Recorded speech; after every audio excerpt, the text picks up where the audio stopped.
Are you ready for what's coming, Bears Nation? A secret move in the practice squad is leaving scars on the secondary. Why did Ryan Poles sacrifice a veteran for an outsider who's got everyone at Hallis Hall talking? And when you thought it couldn't get worse, Caleb Williams just set Chicago on fire with an image they won't forget.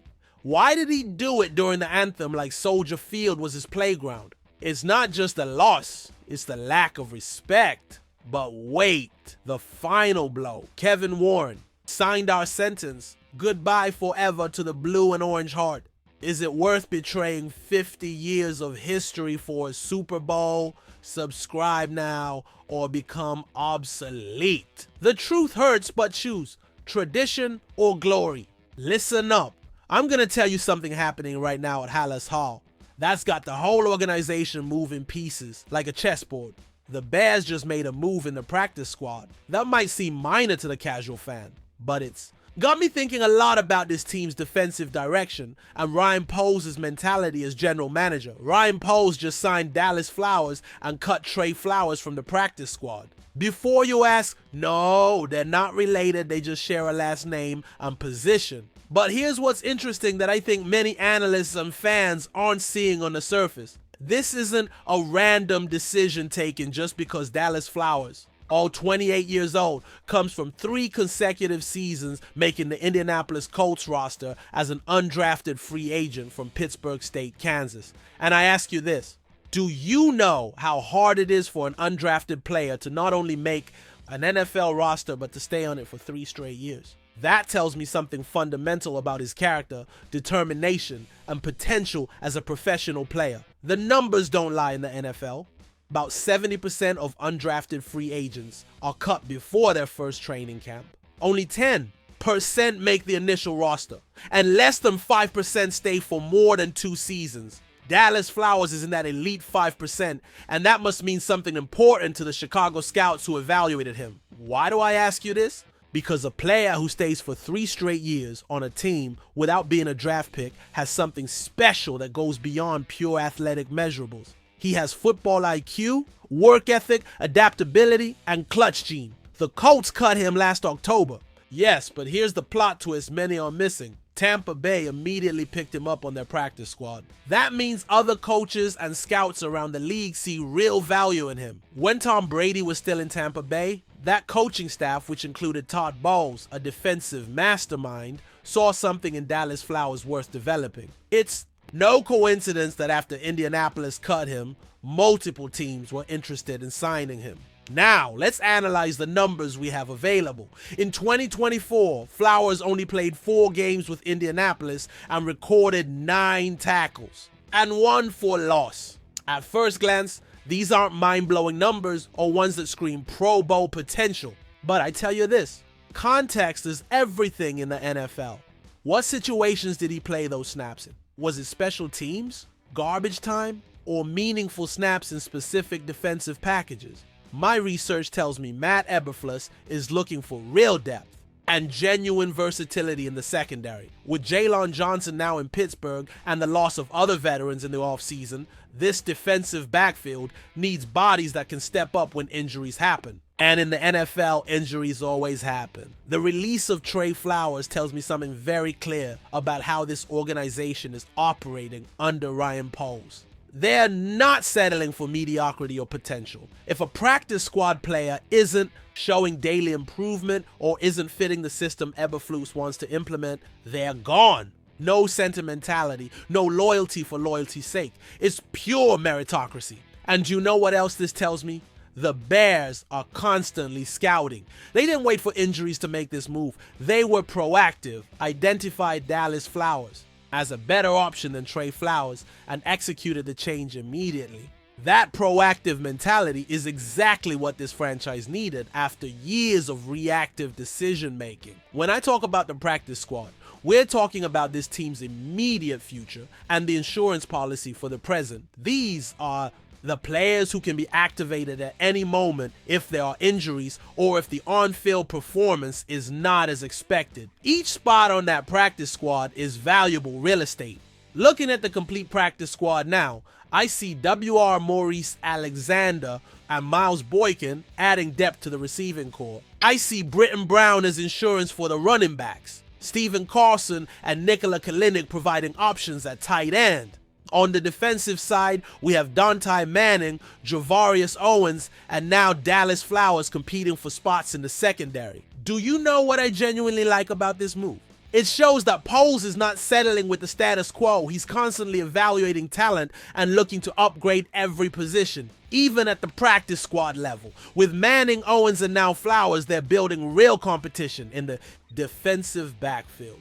Competition breeds excellence. But I ask you this and want honest answers. Are you prepared to see constant changes in this practice squad throughout the season? Because this move tells me no position is guaranteed. And Eberflus is looking for players who can contribute immediately when needed, not guys who need extensive development time. The philosophy here is clear. If you're not getting better every day, someone else will take your spot. And honestly, after years of accepting mediocrity, that mentality is exactly what Bears Nation has been demanding. This move also tells me they're thinking ahead to 2025 and beyond. Dallas Flowers is 28 years old, which means if he develops well, he could be part of this team's future for several years. He's not a young developmental prospect who might pan out in 2 years. He's a proven NFL player who can contribute now if needed. Now let's get into something that has me completely outraged and is dividing all of Bears Nation in a way we haven't seen in years. What happened with Caleb Williams during the national anthem on Monday Night Football is absolutely unacceptable, period. And I won't apologize for saying this straight up. I watched the full video. I saw him smiling, laughing, and casually talking with teammates while Jim Cornelison, an absolute Chicago legend, sang the national anthem at Soldier Field. And when asked who was singing, he said he had no idea. Really, Caleb? Don't know. Who Jim Cornelison is in this city? No one in that organization explained the significance of that moment. Let me ask you this, and I need real answers. How is it possible that our quarterback, the #1 pick in the 2024 draft, the guy who's supposed to lead this franchise back to greatness, doesn't know about such an important figure in Chicago sports culture? I tell you this with complete conviction. Jim Cornelison is an institution in this city. He sung the anthem at Soldier Field and the United Center for over a decade. He's respected and loved by the whole city because he represents tradition, excellence, and respect. Williams' behavior during those sacred moments shows a lack of situational awareness that deeply concerns me about his maturity level and understanding of what it means to be the face of the Chicago Bears. We're not just talking about respect for the national anthem, which is fundamental to millions of Americans, but respect for the city that's backing him unconditionally, despite limited results. So far, and you know what bothers me even more? His performance on the field didn't help his cause that night either. He started decent, going 10 for 10 in his first passes, which gave me hope that maybe he had figured something out during the preparation week. But then he collapsed completely, like a house of cards. He finished 21 of 35 for only 210 yards, and ESPN officially reported he was off target on 47% of his passes in the second half. When you have numbers like that in prime time, on Monday Night Football, in front of your home crowd who pay good money to support you, the last thing you need is to give critics ammunition with questionable behavior off the field that shows lack of respect for local traditions. Jake Olson, former long snapper from USC where Williams played, destroyed him on social media, suggesting he stopped focusing on nail polish and trivial things and concentrate on improving his football fundamentals. And honestly, Olson has a point that many Bears fans are thinking but afraid to say out loud. During the game, Williams was wearing polish on his nails with the number 988, representing the Suicide and Crisis Lifeline as part of a suicide prevention awareness campaign. Look, mental health awareness is important, and I respect he wants to use his platform for good causes. But timing is everything. And when your team loses and you have poor individual performance, people focus on anything that seems like a distraction from football preparation. The optics are terrible when you combine poor field performance with apparent disrespect during the national anthem. Chicago fans have suffered enough with quarterbacks who don't understand what it means to wear the navy and orange uniform. We've had Mitchell Trubisky who never developed consistency. We've had multiple veterans who never embraced the culture. Now we have Caleb Williams who seems more concerned with personal branding than earning respect from teammates, coaches, and fans. I genuinely believe Williams needs to understand that in Chicago, we don't play games when it comes to respect and tradition. This city has a culture of hard work, blue-collar mentality, and earning your stripes through performance, not flash. Chicago fans have suffered enough heartbreak and disappointment. They deserve a quarterback who understands the weight of wearing that uniform. After the game, social media exploded with Bears fans expressing frustration, not just about the loss, but about Williams' demeanor during the anthem. One fan wrote exactly what many were thinking. Take your school bag again, idiot. At least you learn again how to respect the national anthem. Kindergarten kids have better manners than you. Harsh words? Absolutely. But they reflect genuine frustration from a fan base that's been patient with this organization through decades of mediocrity. They want a leader who represents their values, not someone who seems disconnected from what Chicago sports culture represents. The incident became particularly damaging because it involved Jim Cornelison specifically. This isn't just any anthem. Singer. Cornelison is beloved in Chicago because he brings gravitas and emotion to those moments before games. His performances are considered special moments that command absolute respect from players and fans alike. For Williams' casual behavior during Cornelison's performance made it even more jarring for NFL fans who understand the significance. My honest question to you is this: are you willing to be patient with a quarterback who seems to be more focused on his personal image and social media presence than in earning the respect of the city that's supporting him? Because patience has limits, and Chicago fans are running out of patience after years of quarterback disappointments. The worst part is that Williams has all the physical tools to be special. His arm strength is undeniable. His mobility creates opportunities. But mental maturity and cultural awareness are equally important for quarterbacks, especially in a market like Chicago, where every move gets scrutinized. This isn't about being perfect off the field. This is about showing basic respect for traditions that matter to your fan base, and understanding that when you're struggling on the field, you can't afford to give critics additional ammunition with preventable mistakes off the field. And now we come to the news that will change everything for us as lifelong fans of the Chicago Bears. Kevin Warren just made it completely official, what we all suspected but hoped wouldn't happen. The Bears are definitively moving away from Soldier Field for good. In an open letter addressed specifically to fans before the Monday night game against Minnesota, Warren was clearer than ever about the concrete plans to move to Arlington Heights and build a completely new stadium complex. And I tell you this with a heavy heart, this is absolutely historic. We're talking about leaving a stadium where we've played since 1971, a place that's literally part of Chicago's identity as a sports city.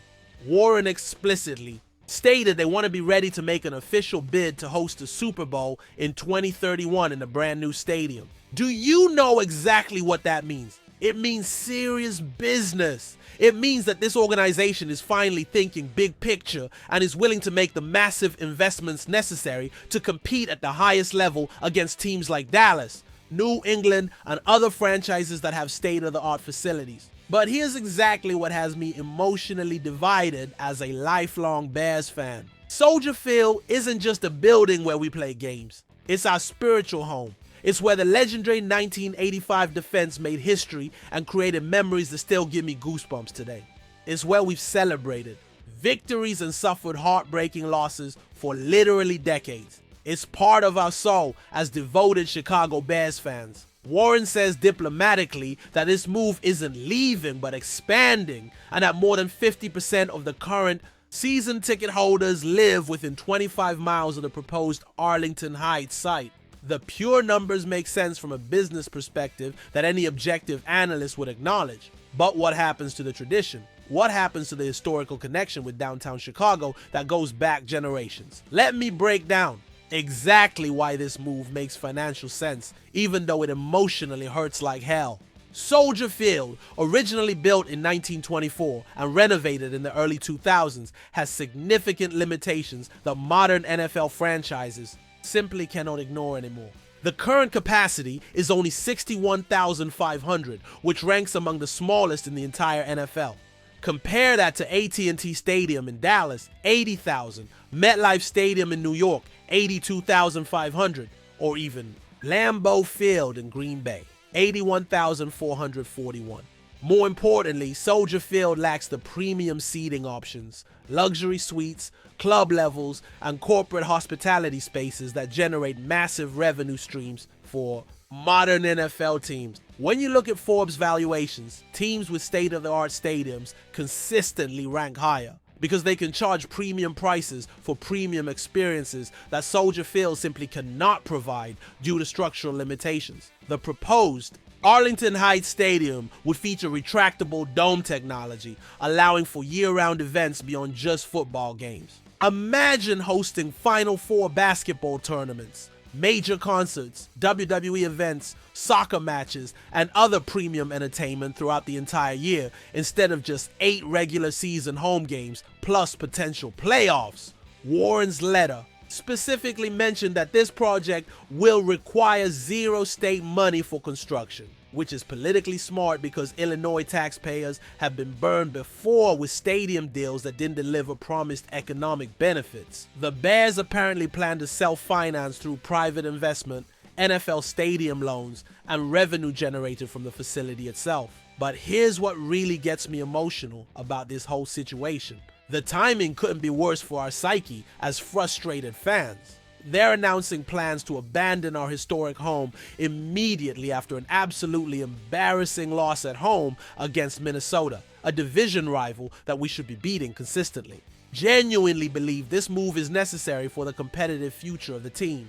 A brand new stadium means significantly more revenue streams, better training facilities, improved fan experience, enhanced technology integration, and modern amenities that current players expect. But it also means the absolute end of an era that connects us directly with the greatest moments in franchise history. Think about this historically. We've been at Soldier Field since 1971, which means all the greatness we associate with Bears football, Walter Payton breaking records, the Super Bowl XX championship team, Dick Butkus making legendary tackles, Gale Sayers dancing through defenses. All happened in that building that we're about to abandon forever. Only, the Green Bay Packers, playing at Lambeau Field since 1957, have spent more time at their current home stadium. That's saying something about tradition and continuity that we're giving up for better business opportunities. The irony is absolutely brutal when you think about it objectively. They're announcing they're leaving right after an utterly demoralizing defeat on home turf against a division opponent. As fans, we're supposed to get excited about future possibilities while processing present disappointments in the very building they want to abandon. Warren's letter emphasized that this project does not represent us leaving, it represents us expanding, and that the Bears draw fans from all over Illinois. Technically accurate, but emotionally, it feels like a betrayal to generations of Chicago families that have supported this team through thick and thin, specifically because they represented city pride and downtown culture. My most honest question is this: are you truly ready to sacrifice decades of tradition and emotional connection to Soldier Field if it genuinely means finally having an organization equipped to compete for multiple Super Bowl championships? Because I tell you this with complete conviction, this decision defines whether we're serious about winning titles or if we're going to continue being a mediocre franchise forever. The business case is clear. The emotional cost is enormous. This competitive necessity is undeniable. But the timing, combined with current team struggles, makes this announcement feel more like abandonment than expansion. Look, Bears fans, these 3 major pieces of news show an organization in complete transition from top to bottom. From strategic moves in the practice squad to major controversies with our franchise quarterback and historic decisions about our future home for generations to come. Do you honestly believe Dallas Flowers can contribute something real and meaningful to our defense? Or is it just another lateral movement that doesn't address fundamental problems? Let me know in the comments what you think about these constant roster changes in the practice squad. And if you think Poles is building depth or just churning players without clear direction. And what do you say straight up about Caleb Williams behavior during the national anthem isn't something you can forgive or move past? Or does it reflect a bigger attitude and maturity problem that should concern us about his long-term potential as the face of this franchise? I genuinely need to know if you guys are willing to continue supporting a quarterback who seems not to understand the culture and expectations of Chicago sports fans.